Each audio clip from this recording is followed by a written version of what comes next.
What's up, my fellow MMA super fans? My name is Nisi Kasiano at makakasama natin ang susunod na contender for the one atomweight MMA World Championship. Walang iba kundi si Denise Sambuanga. Denise, welcome back to the program.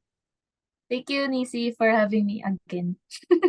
Ito Denise, medyo kinabahan ka ba no nagpalit ng date doon sa laban mo? Kasi originally dapat mangyayari to March 1st, sabay na move siya ng June 8. May history pa naman na dapat lalaban for the world title, na uudlot, hindi na uudlot, nakaka-cancel, na-postpone. Kamusta yung ano mo? Kamusta yung buong proseso na yon na alam mo yun, dapat naghahanda ka na for this date, sabay namu-move. Sa akin may time na dumating sa point na parang kinabahan nga ako, na parang baka baka hindi na matuloy, ganyan. Kasi yun nga, sa history before parang medyo na-trauma ako. Pero talagang nagdasal lang ako na parang, "Lord, ituloy na natin 'to." Ganyan. Oh. Sana matuloy na, ganyan. Pero were you happy na during the press conference of the Qatar event, sinabi na rin nila yung date na mangyayari to June 8? Yes, of course, kasi mahirap naman parang sasabihin nila na parang na-move, then Mm. no specific date, parang yun yung parang imposible, eh. Mm. Mm. So hindi ka naman kinabahan lalo nung sinabing lalaban si Stamp for the strawweight title on September 6? Parang, oy, nasa na ako? Parang ganun. Sa'kin di naman, parang okey lang naman, parang gusto ko kasi yung feeling na parang underdog, ganyan. Mm, mm. Na parang siyempre parang iniisip na parang Mas hindi, mas nak ma champion kasi si Stamp, superstar. So, bi gin parang nangyari na rin yun before na parang double booking din siya, mm. kaya understandable naman. Hmm. Do you see this na kahit papaano na-delay yung title challenge mo, kahit papaano nakakakita ka ng benefits na mas matagal yung training camp, mas napag-aaralan mo si Stamp, Hmm. mas lalo mong na-appreciate yung pagkaka-delay nung laban niyo? Yeah. Yeah, actually, yung pagiging delay, I took that as advantage na rin, na Hmm, parang feeling ko yun yung will ni Lord na parang delay muna natin kasi Denise needs oo. time to study her opponent, parang Hmm. gano'n. Yun, nabanggit mo nga study your opponent. Ano pa yung mga nadiskubre mo kay Stamp na hindi mo napansin, nung magkasama kayo under the same team, and ngayon na magkalabang kayo na inaaral mo siya, ano pa yung mga revelation na maaari mong magamit laban sa kanya on June 8? I can see before talagang more on Muay Thai siya, pero nung nakita ko yung mga previous fights niya, talagang nag-develop siya ng Mm, kanyang grappling skills and takedown defense, kaya, feeling ko hindi hindi magiging madali na idaan siya sa ground. hmm. Denise, alam naman natin yung pinanggalingan mo na team. Gaano ka kumpiyansa ngayon na kasama mo ngayon si Kuya Drex mo, at the same time, yung mahal mo sa buhay na si Drex Hmm. ay na si Fritz ay kasama mo sa training camp na 'to. Siyempre mako-compare ng fans and experts na parang si Stamp galing sa isang world-class training facility, tapos itong ang makakalaban niya si Denise ay nagsisimula sila ng bagong training camp na gusto rin maabot yung gano'ng klaseng standard in terms of preparation sa mixed martial arts. Gaano ka kumpiyansa na kahit papaano nandun pa yung support system mo, kaya ka nilang dalhin dun sa isang career defining moment na talagang pinapangarap mo as a fighter? Ah, sobrang malaking impact sa'kin yung pagte-training ko dito kasi, ah, gusto kong patunayan na yung country natin can also, ah, paano ko ba sasabihin, parang Like, our fighters produce can also quality be ano, fighters ba? yeah, parang ano, parang di natin kailangan na parang pumunta sa ibang bansa para maging champion. Mm. Kasi Lakay and Lions, they just do their camp here pero naging champion sila. Nakagawa sila ng history by just training here. Gusto kong patunayan na we also have like quality fighters or international fighters or quality training also here in Philippines. And also, I could say na may advantage din kasi yung mga nakaka-train ko is most of them are boys. Kaya Mm. parang mas sanay ako na Mm. pagdating sa laban, yung lakas is parang panlalaki. So ibig mong sabihin 'pag nanalo ka dito, it just validates yung quality na meron sa T-Rex MMA ngayon? Parang, yeah. I could say that. Kasi parang gusto kong sabihin na parang hindi na natin kailangan pumunta sa ibang bansa para mag-training or maghanap ng maayos na camp kasi Mm. gusto kong maano na parang kaya ng Pilipinas na Mm. na magkaroon ng champion na kahit dito lang nag-training. Denise, pinalipad ka sa Bangkok to promote yung laban niyo, ni Stamp Fairtex on June 8. Do'n ba sumagi na totoo na talagang mangyayari 'to, tuloy na 'to, on June 8? Nung pumunta ako sa Thailand na parang mas umano yung adrenaline rush ko na, ay, lalaban na, tuloy na 'to, ganyan. Na Mm. parang Mm. ayun, parang sinasabi ko sa sarili ko na parang, tuloy na siya, hindi na Mm. 'to mamu-move pa. Kamusta naman yung interaction niyo ni Stamp kasi I believe this is the first time since Singapore nung lumabang ka, for a rematch against Sohee Ham. Ngayon lang kayo ulit nagkita if I'm not mistaken. Kamusta yung naging interaction niyo as friends na ngayon nga heading into that the most important fight of your career? Ayun, nung nagkita kami parang ano, normal lang. Parang ano nga, parang hindi kami maglalaban, alam mo yun? Na parang Hmm. parang yung feeling na lalaban kami pero hindi parang maglalaban lang kami the same card, pero hindi Mm. kami maglalaban na kami yung Oo. magkalaban, parang gano'n. Mm. Paano mo Ang siya paano hirap, eh, 'no? ano yun nga, nasabi mo na mahirap, pero paano mo siya binabalanse? Na, "Oops, kailangan ko I need to put that relationship aside. Kasi kailangan ko ring umabante sa career ko at gusto ko yung hawak niya, which is the one atomweight MMA World Championship."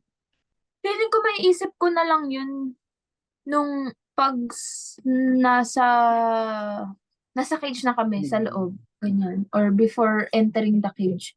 Pero Mm. kasi ngayon sobrang hirap talaga isipin na parang siya yung kalaban, eh. Parang nagte-train na lang kami to parang iniisip namin na parang hindi ko kaibigan yung kakalabanin ko, parang gano'n.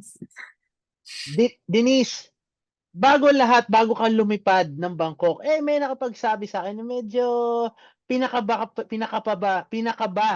yung posisyon mo on the card kasi, sabi nila sa'kin, nagkasakit ka daw. Baka alam mo yun, sunod-sunod yung ano, yung pinagdaanan mo. Pero makuwento mo lang yung proseso o sabihin natin yung pinagdaanan mo, how to overcome it, na parang talaga yung will mo na parang, hindi na ako papayag talaga mag-back out from it." Kahit sabihin natin na medyo malala yung naging sakit mo. Hmm. Actually, sobrang daming challenges or struggle Mm. heading into this, title fight, eh. Tawag dito, hindi lang yun yung naging hindi lang yun yung naging struggle ko, hindi lang yun yung sakit na yun yung Oo. naging challenge Na dito sa fight na 'to. Sobrang nagkaroon din ako ng injury sa calves, ta's nagkaroon ako ng injury sa hamstring. So, parang sabi ko oo. sabi ko lang sa sarili ko na parang, "Kaya ko 'to," ganyan. Talagang kahit kahit kaka-recover ko lang talagang nag-training pa rin ako, ganyan, kahit masakit. Parang tine-training ko pa rin kahit mga light, ganyan. Hindi ako masyado nagha-hard pero tine-training ko pa rin, hindi pa rin ako nag-i-skip. pinipilit ko pa rin mag-training. So it's safe to say, Denise, talagang yung nag-motivate sa'yo is yung end goal mo, which is to become the first Filipina world champion in mixed martial arts. Yeah, and yeah, yun talaga yung tinatatak ko sa isip ko. Kahit yung mga teammates ko talagang Mm. pag nagte-training ako, nakikita nila napapagod ako, talagang yun yung sinisigaw nila na Mm. parang, "And you, first Filipino," talagang Mm. yun yung laging sinisigaw nila pag nakikita nila na parang pagod na ako sa training, ganyan. Mm.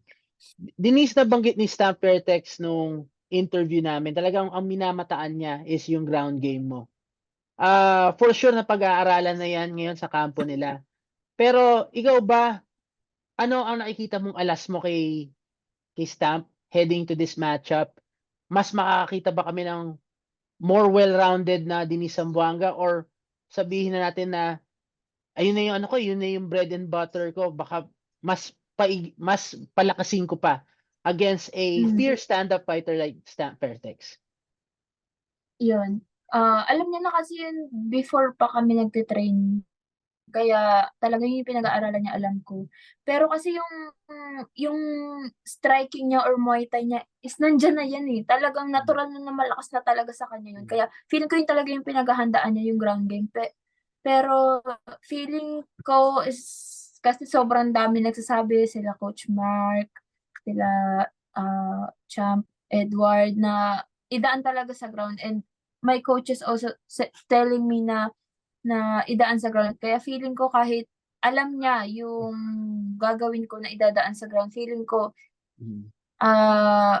hindi ko feeling pala, sinasabi ko na parang kahit alam niya, hindi niya, masasabi ko na parang hindi niya kaya i-stop yung kung ano yung game plan na gagawin ko. Sabi ni Stamp Fairtex sa akin, kung may opportunity ma-knockout ka niya, gagawin niya. Ikaw ba, kung babato ko sa yung tanong, kung may opportunity masabit mo siya, gagawin mo ba? Yes, of course. Saglit lang naman yung 25 minutes. After 25 minutes, we can be friends naman. Ay, friends pa rin naman kami after 25 minutes, eh. Ah. Or after rounds. Ang sabi ni Stamp, after the fight, nag-expect daw siyang mag-shabu-shabu meal daw kayo. Yeah. Actually, yun talaga yung plano namin. Oo. Kaya kami lalaban para kumain. Hindi. Hindi. Tinanong pa nga niya ako na parang after ba ng laban, papakasal ka, ganyan. Mhm. Kaya yun. Parang wala, ayaw ko ba, anong Looking klaseng ahead na na. charot. Well, Denise, malaking significant implications ang nakaabang if you bring home the world title. Kasi pag naiuwi mo, dalawa na ang world champions sa Pilipinas pa lang. Tapos maaari pa madagdagan this July because Jackie Buntan is fighting for the inaugural strawweight kickboxing world championship. Tanong ko, if makuha ng tatlong title, siguro naman it makes a case na ibalik ang one championship dito sa Pilipinas. Sorry? Kung makuha niya yung tatlong world title, tatlong world champions, tingin mo ba that enough na yung rason na yon to bring back one championship back to the Philippines at madepensa niyo yung belt na yan on home soil? Oh, sobrang saya siguro. Feeling ko definitely yes. Kasi ang bihira nga yung parang ang hirap nga sa atin na sa country natin na magkaroon ng champion. Kaya feeling ko pag nakuha natin yung tatlong belt na yon, feeling ko reasonable na yon to have one championship here in our country. Denise, para sa iyo, gaano ka importante for a Filipina to make history as the first world champion in mixed martial arts? Kasi alam naman natin yung roster of women fighters or female fighters sa Pilipinas, hindi pa ganun karami kung ikukumpara natin sa mga male counterparts nyo. Do you think it would inspire more to do the sport, lalo na meron ng living example kung makuha mo yung titulo on June 8? Yeah, I could say na by becoming the first Filipina MMA champion from the Philippines, Feeling ko yun talaga makakapag-inspired to women to start or to do mixed martial arts. Kasi gusto kong sabihin sa kanila na parang kahit babae kayang gawin yung ganitong sports. Kasi sobrang bihira nga yung sa bansa natin na may babaeng gumagawa ng mixed martial arts. Usually like jiu-jitsu, ganyan, di ba? And wrestling. Pero when it comes to MMA, sobrang bilang lang talaga sa kamay. Denise, how do you see things play out in your fight against Stamp Fairtex on June 8? Pihitin na natin, prediction na rin. Sobrang hirap eh. Paano ba? Feeling ko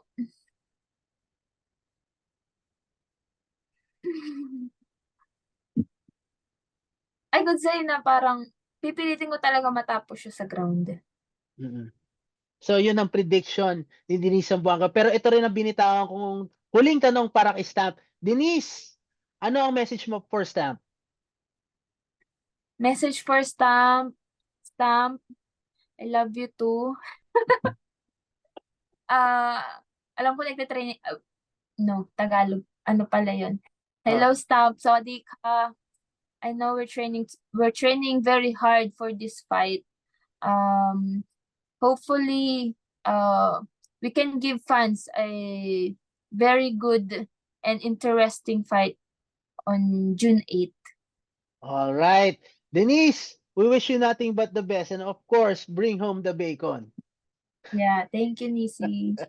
That's it for all of us here on the MMA Superfan. Don't forget to like, share, and subscribe. And also hit the notification bell to stay up to date with all the latest content from the MMA Superfan. Again, I'm Nisi Casiano with the future world champion from the Philippines, Denise Zamboanga. Till next time.